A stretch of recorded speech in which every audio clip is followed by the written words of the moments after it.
नमस्कार बंधुरा सुबला रान्नाघरे आपनादेर स्वागत।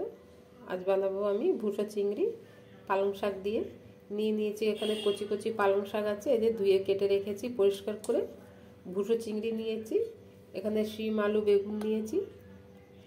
एदिके आदा रसुन बाटा, पाँच फोड़न, एक चामच छोटो चामचेर एक चामच हच्छे लाल लंका गुड़ो, हलुद गुड़ो और दुटो माझारि मापेर पेঁয়াজ आछे। प्रथमे आमी नुन हलुद माखिए माछटाके भेजे नेब। चिंगड़ी माछटाके कड़ाटा गरम हो गेছে, দিয়ে দেব সরষে তেল।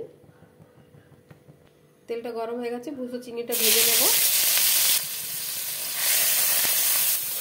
চিংড়ি মাছটা ভাজা হয়ে গেছে, তুলে নেব।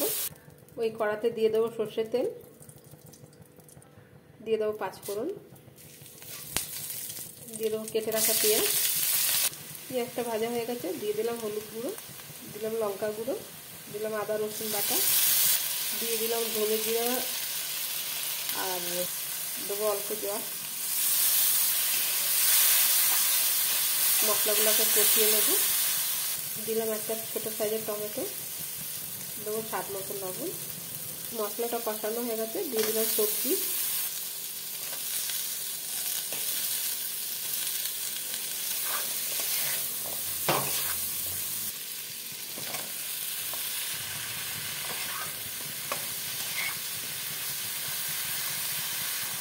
ভালো করে মশলার সাথে সবজিটাকে ভাজতে হবে।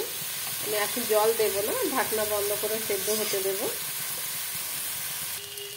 সবজির সাথে মশলা কষানো হয়ে গেছে, দিয়ে দেবো কেটে রাখা পালং শাক।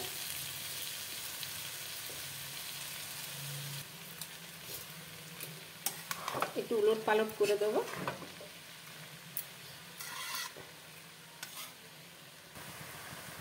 ঢাকনা লাগিয়ে সেদ্ধ হতে দেব সবজিটাকে।